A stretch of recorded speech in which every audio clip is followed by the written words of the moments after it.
ನಮಸ್ಕಾರ.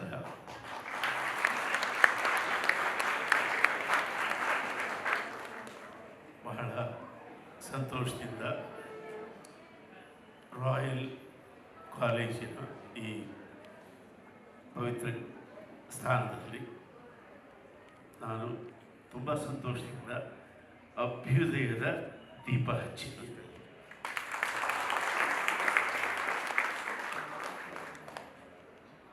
ಅಭ್ಯುದಯದಲ್ಲಿ ಉದಯ ಇದ್ದೇ ಇದೆ ಅಲ್ವಾ? ಅಭ್ಯುದಯದಲ್ಲಿ ಉದಯ ಅಂದರೆ ಗೊತ್ತು ನಿಮಗೆ, ಬೆಳಿಗ್ಗೆ, ಬೆಳಗು, ಬೆಳಿಗ್ಗೆ ಅದು ಸೂರ್ಯನಿಂದ ಶುರುವಾಗುತ್ತೆ. ಆ ಸೂರ್ಯ ಈ ಭೂಮಿಯನ್ನು ಬೆಳಗ್ತಾನೆ. ಸೊ ಉದಯ ಅಲ್ಲಿಂದೇ ಶುರುವಾಗಿರುತ್ತೆ. ಪ್ರತಿದಿನ ನಮಗೆ ಸಿಗುವ ಆ ಬೆಳಕಿನ ಒಂದು ಅದೃಷ್ಟವನ್ನು ಬದುಕಿಗೆ ಅಳವಡಿಸಿಕೊಂಡು ಅಭ್ಯುದಯ ಮಾಡಿಕೊಳ್ಳೋದೇ ಮನುಷ್ಯನ ಕರ್ತವ್ಯ. ಇಷ್ಟೆಲ್ಲ ಸುಲಭ ಸೂತ್ರವಾಗಿರ್ತಕ್ಕಂಥ ಅರ್ಥನಿಟ್ಟು ರಾಯಲ್ ಕಾಲೇಜಿನವರು ಪ್ರತಿ ವರ್ಷ ಈ ಅಭ್ಯುದಯ ಅನ್ನುವ ಒಂದು ಮೋಟಿವೇಶನನ್ನು ನೀವು ಕೊಡ್ತಾ ಇರೋದು ಬಹಳ ಅರ್ಥಪೂರ್ಣವಾಗಿದೆ. ಇದರ ಹಿಂದೆ ಒಳ್ಳೊಳ್ಳೆ ಮನಸ್ಸುಗಳಿದ್ದಾವೆ ಅಂತ ಕಾಣುತ್ತೆ. ಫಸ್ಟ್ ಆಫ್ ಆಲ್ ಇಲ್ಲಿ ಒಂದು ಸ್ಫೂರ್ತಿ ಇದೆ, ಅವರ ಪಕ್ಕದಲ್ಲಿ ಇನ್ನೊಂದು ಅವರ ಸ್ಫೂರ್ತಿ ಇದೆ. ಇವರಿಬ್ಬರ ಸ್ಫೂರ್ತಿಗೆ ಈ ಇನ್ನೊಂದು ಸ್ಫೂರ್ತಿ ಕೂಡ ಇಲ್ಲಿ ಸೇರಿದೆ. ಎಷ್ಟೊಂದು ಸ್ಪಷ್ಟವಾಗಿದೆ ಈ ಮೂವರ ಉದ್ದೇಶ.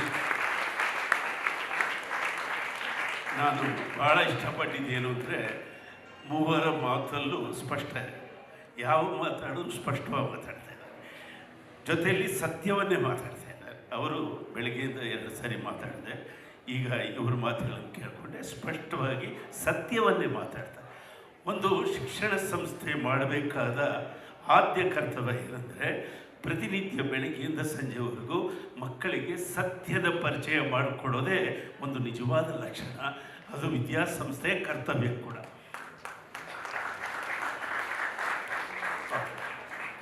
ಸತ್ಯಮೇವ ಜಯತೆ ಅಂತ ಕೂಡ ಹೇಳ್ಕೊಡಿದ್ದಾರೆ, ಚೆನ್ನಾಗಿದೆ. ಸ್ವಲ್ಪ ತಮಾಷೆಗೆ ಹೇಳಿದ್ರೆ ಆಧುನಿಕ ಕಾಲದಲ್ಲಿ ಸತ್ಯ ಮೇವ ಜನತೆ ಅಂತಾರೆ. ಇವಾಗ ಏನು ಹೇಳಿ, ಸತ್ಯವನ್ನು ಮೇಯುವ ಜನತೆ ಜಾಸ್ತಿ ಇದ್ದಾರೆ.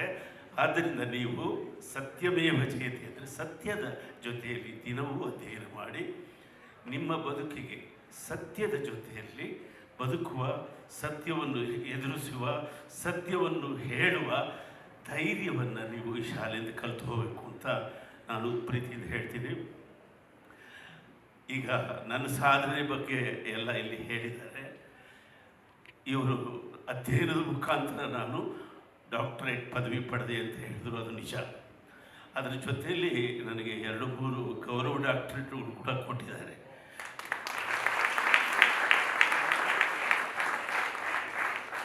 ನನಗೆ ಅದು ಪ್ರೀತಿಯಿಂದ ಗೌರವದಿಂದ ಕೊಟ್ಟಂಥ ಡಾಕ್ಟರೇಟ್ಗಳು.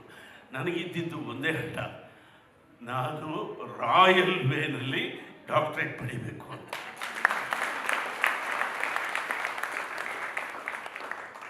ಅದನ್ನು ಇಲ್ಲಿ ಹೇಳ್ಕೊಳ್ಳೋಕ್ಕೆ ಖುಷಿ ಆಗ್ತದೆ.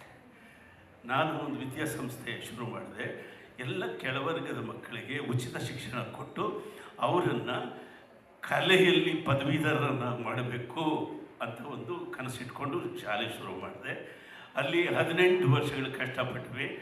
ಅಲ್ಲಿ ಕೆಳವರ್ಗದಿಂದ ಬಂದ ಮಕ್ಕಳು ನನ್ನ ಹತ್ರ ವಿದ್ಯೆ ಕಲಿತು ಸೈನ್ಸು, ಮ್ಯಾಥ್ಸು, ಸಾಫ್ಟ್ವೇರ್ ಇಂಜಿನಿಯರಿಂಗ್ ಅಂತ ಎಲ್ಲ ಆ ಕಡೆ ಹೋಗ್ಬಿಟ್ಟು ಈ ಕಲೆ ಕಡೆ ಒಬ್ಬರೂ ಬರಲಿಲ್ಲ. ಸುಮಾರು 18 ವರ್ಷಗಳ ಕಾಲ ಆ ಮಕ್ಕಳಿಗೆ ಇದನ್ನು ಅರ್ಥ ಮಾಡಿಸಿ ನಾನು ಪ್ರಯತ್ನ ಪಟ್ಟೆ, ಆಗಲಿಲ್ಲ. ಅದರಲ್ಲಿ ನನಗೇನು ಬೇಸರ ಇಲ್ಲ. ಈ 18 ವರ್ಷದಲ್ಲಿ 5ನೇ ಸಂಗೀತ ಶಾಸ್ತ್ರ ಅಂತ ಜಗತ್ತಿಗೆ ಕೊಡುವ ಭಾಗ್ಯ ನನ್ನದಾಗಿದೆ. ದೇಸಿ ಸಂಗೀತ ಲಿಪಿ, ಗ್ಲೋಬಲ್ ಆ್ಯಂಡ್ ರೀಜನಲ್, ಇದರ ಒಂದು ದೊಡ್ಡ ಆವಿಷ್ಕಾರವನ್ನು ನಾವು ಈ 18 ವರ್ಷದಲ್ಲಿ ಮಾಡಿದ್ವಿ. ಜಗತ್ತಿನಲ್ಲಿ ಸಂಗೀತದ ಲಿಪಿ ಅಂದರೆ ವೆಸ್ಟರ್ನ್ ಸ್ಟಾಫ್ ನೊಟೇಷನ್. ಅದಾದ ಮೇಲೆ ಆ ರೀತಿಯ ವೈಜ್ಞಾನಿಕವಾದ ಯಾವುದೇ ಸಂಗೀತ ಲಿಪಿ ಇರಲಿಲ್ಲ. ಈಗ ಅದರ ಪಕ್ಕದಲ್ಲಿ ಅದಕ್ಕಿಂತಲೂ ಉತ್ತಮ, ಅದಕ್ಕಿಂತಲೂ ಸುಲಭ ಅನ್ನುವ ದೇಸಿ ನೋಟೇಷನ್ ಗ್ಲೋಬಲ್ ನಮ್ಮಿಂದ ಆವಿಷ್ಕಾರವಾಗಿದೆ. ಸೊ ಈ ಆವಿಷ್ಕಾರಕ್ಕೆ ನನಗೆ ಗಂಗೂಬಾಯಿ ಹಾನಗಲ್ ವಿಶ್ವವಿದ್ಯಾಲಯ ಒಂದು ಅಧ್ಯಯನಶೀಲ ಕಾರ್ಯಕ್ಕೆ ಡಾಕ್ಟ್ರೇಟನ್ನು ಕೊಟ್ಟಿದೆ. ಅದು ರಾಯಲ್ ವೇಯಿಂದ ಪಡೆದದ್ದು.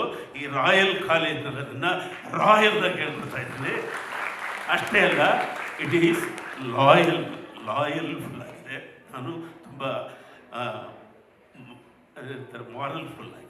ಮಾರಲ್ಫುಲ್ಲಾಗಿ ಈ ಮಾತನ್ನು ಹೇಳ್ಕೊತಿದ್ದೀನಿ. ನನ್ನ ಈ ಸಾಧನೆಯ ವಿಡಿಯೋ ನೋಡಿ ನಿಮ್ಮಲ್ಲಿ ಯಾರಾದರೂ ಒಬ್ಬರು, ಒಬ್ಬ ಉದಯ್ ಶಂಕರ್ ಹುಟ್ಟಲಿ, ಒಬ್ಬ ಹಂಸಲೇಖ ಹುಟ್ಟಲಿ, ಒಬ್ಬ ರವಿಚಂದ್ರನ್ ಹುಟ್ಟಲಿ, ಒಬ್ಬ ಮಣಿರತ್ನಂ ಹುಟ್ಟಲಿ, ಒಬ್ಬ ಕಮಲಾಸನ್ ಹುಟ್ಟಲಿ, ಒಬ್ಬ ಅಬ್ದುಲ್ ಕಲಾಂ ಹುಟ್ಟಲಿ, ಒಬ್ಬ ಅಂಬೇಡ್ಕರ್ ಹುಟ್ಟಲಿ, ಒಬ್ಬ ಡಾಕ್ಟರ್ ರಾಧಾಕೃಷ್ಣನ್ ಹುಟ್ಟಲಿ, ಮಹಾತ್ಮ ಗಾಂಧಿ ಅಂತ ಹುಟ್ಟಲಿ, ಏನಾಗಲಿಲ್ಲ ಅಂದರೂ ಕುವೆಂಪು ಆಗಿಬಿಟ್ರಿ, ಬೇಂದ್ರೆ ಆಗಿರಿ, ಕಾರಂತರಾಗಿರಿ, ಮಾಸ್ತಿಯವರಾಗಿರಿ, ಗೋಕಾಕ್ ಆಗಿರಿ, ಅನಂತಮೂರ್ತಿ ಆಗಿರಿ, ಕಾರ್ನಾಡ್ ಆಗಿರಿ, ಕಂಬಾರ ಆಗಿರಿ, ಏನಾಗಲಿಲ್ಲ ಅಂದರೂ ಕನ್ನಡದವರಾಗ್ರಿ ಅಂತ ನಾನು ಹೇಳಿದಿಷ್ಟು ಮಾತುಗಳು ನಂದಲ್ಲ, ಇಲ್ಲಿ ಎಲ್ಲ ಹಾಕಿಟ್ಟಿದ್ದೀರ. ಈ ಶಿಕ್ಷಣ ಸಂಸ್ಥೆಯ ನಿಜವಾದ ಲಕ್ಷಣ ಏನಂದರೆ ಜ್ಞಾನದ ಬೇರುಗಳನ್ನು ಪ್ರತಿನಿತ್ಯ ಮಕ್ಕಳಿಗೆ ಪರಿಚಯ ಮಾಡಿಸೋದೇ ಒಂದು ಶಿಕ್ಷಣ ಸಂಸ್ಥೆಯ ನಿಜವಾದ ಲಕ್ಷಣ. ಅದನ್ನು ಇಲ್ಲಿ ಮಾಡಿದ್ದಾರೆ. ಇಷ್ಟು ಸಾಕು ಸ್ಫೂರ್ತಿ. ಈ ಸ್ಫೂರ್ತಿಯಲ್ಲಿ ನೀವು ಒಂದು ಕಿರಣ ಆದರೆ ಸಾಕು, ಈ ನಾಡಿಗೆ ಅನುಕೂಲವಾಗುತ್ತೆ, ಒಳ್ಳೆಯದಾಗಲಿ. ಈ ಅಭ್ಯುದಯದಲ್ಲಿ ಉದಯ ಇದೆ ಅಂದರೆ ಅಭ್ಯುದಯ ಇದೆ, ಆದರೆ ದಯ ಇದೆ. ಅಭ್ಯುದಯದಲ್ಲಿ ದಯ ಇದೆ. ದಯ ಇಲ್ಲದ ಧರ್ಮ ಯಾವುದಯ ಅಂತ ಬಸವಣ್ಣವ್ರು ಹೇಳಿದ್ದಾರೆ. ನಮಗೆ ಧರ್ಮಗಳ ಸಹಿಷ್ಣುತೆ ಬೇಕೇ ಬೇಕು. ಈ ದೇಶ ಒಂದು ದೇಶ ಅಂತ ಹೇಳ್ಬೋದು, ನಾವು ಒಂದು ಚುನಾವಣೆ ಅಂತ ಹೇಳ್ಬೋದು, ಒಂದು ಧರ್ಮ ಅಂತ ಹೇಳೋಕ್ಕೆ ಕಷ್ಟ ಇದೆ. ಒಂದು ದೇಶ ಒಂದು ಚುನಾವಣೆ ಸುಲಭವಾಗಿ ಹೇಳ್ಬೋದು ನಾವು, ಆದರೆ ಒಂದು ಭಾಷೆ ಒಂದು ಧರ್ಮ ಅಂತ ಹೇಳೋದು ಕಷ್ಟ ಇದೆ. ಇಲ್ಲಿ ಹಲವು ಧರ್ಮಗಳಿದ್ದಾವೆ, ಹಲವು ಸಂಸ್ಕೃತಿಗಳಿದ್ದಾವೆ, ಹಲವು ಆಹಾರ ಪದ್ಧತಿಗಳಿದ್ದಾವೆ, ಹಲವು ವೇಷಭೂಷಣಗಳಿದ್ದಾವೆ, ಹಲವು ಭಾಷೆಗಳಿದ್ದಾವೆ. ಆದ್ದರಿಂದ ನಾವು ದಯೆಯನ್ನು ರೂಢಿಸ್ಕೊಳ್ರಿ. ದಯ ಅಂದರೆ ಅಭಯ. ದಯ ಅಂದರೆ ಹೇಳಿ, ದಯ ಅಂದರೆ ಗಟ್ಯ ಹೇಳಿ, ದಯ ಅಂದರೆ ಅಭಯ ಅಂತ ಗಟ್ಟಿ ಹೇಳಿ. ದಯ ಅಂದರೆ ಪೊಲೀಸ್ನವ್ರು ಎದುರಿಗೆ ಹೇಳಿದ್ರಿಂದ ಹೊಡಿತಾರೆ ಅವ್ರಿಗೆ. ನಮಗೆ ಅಭಯ ಇದೆ, ಭಯ ಇಲ್ಲ ಅಂದರೆ ಹೊಡಿತಾರೆ. ಆದರೂ ನಿಮ್ಮಲ್ಲಿ ದಯ ಇದೆ. ದಯ ಅಂದರೆ ಅಭಯ, ಅದು ಕ್ಷಮೆ. ದಯ ಅನ್ನೋದು ಕ್ಷಮೆ, ದಯ ಅನ್ನೋದು ಕರುಣೆ, ದಯ ಅನ್ನೋದು ಮನಕ್ಕಾಗುವ ನೆರಳು ಅಂತಾರೆ. ನಮ್ಮ ಮನಸ್ಸಿಗೆ ಒಂದು ನೆರಳು ಬೇಕು. ಆ ನೆರಳು ಯಾವುದು ಅಂದರೆ ಆ ದಯ.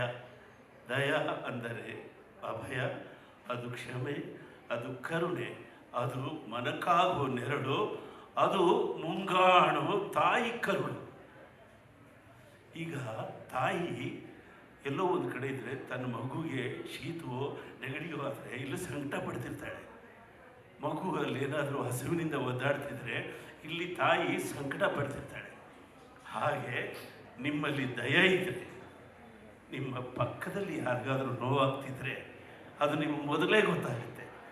ಮೊನ್ನೆ ಬೂಕರ್ ಪ್ರಶಸ್ತಿ ತೆಗೆದುಕೊಂಡರು ಬಾನು ಮುಷ್ತಾಕ್ ಅವರು ಹೇಳಿದ್ದಾರೆ, ಜಗತ್ತಿನಲ್ಲಿ ಯಾರಿಗೂ ನೋವಾದರೂ ನನಗೂ ನೋವಾಗುತ್ತೆ, ಜಗತ್ತಿನಲ್ಲಿ ಯಾರಿಗೆ ಅಳು ಬಂದರೂ ನನಗೆ ಅಳು ಬರುತ್ತೆ ಅಂತ ಆಕೆ ಹೇಳಿದ್ದಾರೆ. ಅದು ಆಕೆ ಹೇಳಿದ್ದಲ್ಲ, ನಸರತ್ ಫತೇಹ್ ಅಲಿ ಖಾನ್ ಅನ್ನೋ ಒಬ್ಬ ದೊಡ್ಡ ಗಾಯಕ ಹಾಡಿದ ಹಾಡನ್ನು ಆಯಮ್ಮ ಹೇಳಿದ್ದಾರೆ.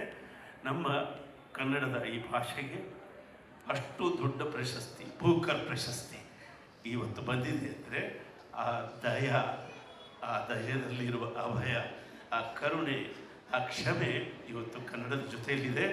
ಕನ್ನಡ ಅಂದರೆ ಶಾಂತಿ ಮಂತ್ರ ಕನ್ನಡ. ಈ ಕನ್ನಡಿಗರಾಗಿ ನೀವು ವಿಶ್ವಮಾನವರಾಗಲಿ ಅಂತ ಹಾರೈಸಿ ನಿಮ್ಮ ಬದುಕೆಲ್ಲ ಅಭ್ಯುದಯದಿಂದ ತುಂಬಲಿ ಅಂತ ನಾನು ಕೋರಿಕೊಂಡು ನನ್ನನ್ನು ಇಲ್ಲಿ ಕರೆದು ತುಂಬ ಪ್ರೀತಿಯ ಮಾತುಗಳನ್ನು ಆಡೋದಕ್ಕೆ ಅವಕಾಶ ಮಾಡಿಕೊಂಡಿದ್ದೀರಿ. ಇವರಿಗೂ, ಈ ದಂಪತಿಗಳಿಗೂ, ಮಹನೀಯರಿಗೂ, ಮುಖ್ಯವಾಗಿ ವೆಂಕಟೇಶ್ ಅವರು ನೋಡಿ, ನೀವು ಮಾಡಬೇಕಾದ್ದು ಇಷ್ಟೇ. ನೀವು ನಿಮ್ಮನ್ನು ಅಭಿಮಾನಿಸುವವರನ್ನು ಸಂಪಾದಿಸಬೇಕು.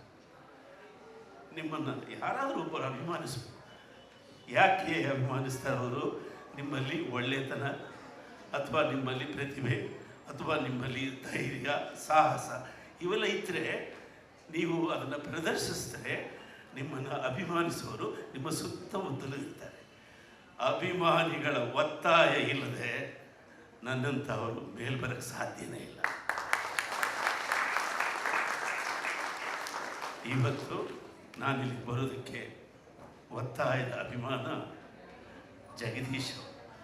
ನಿಮ್ಮ ಕಾಲೇಜಿನಲ್ಲಿ ಡಿ ಫುಡ್ ಅಂತ ಸ್ಟಾರ್ಟ್ ಮಾಡಿದ್ದಾರಲ್ಲ, ಅದರ ಯಜಮಾನ.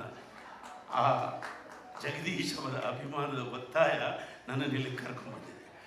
ಅವರಿಗೆ ವೆಂಕಟೇಶ್ ಅನ್ನೋ ಒಬ್ಬ ಟೀಚರು ಅವರು ಅಭಿಮಾನದಿಂದ ಅವ್ರಿಗೆ ಒತ್ತಾಯ ಮಾಡಿದ್ದಾರೆ. ವೆಂಕಟೇಶ್ ಅವರಿಗೆ ಈ ಯಜಮಾನರು ಅಭಿಮಾನದ ಒತ್ತಾಯ ಇರಿಸಿದ್ದಾರೆ.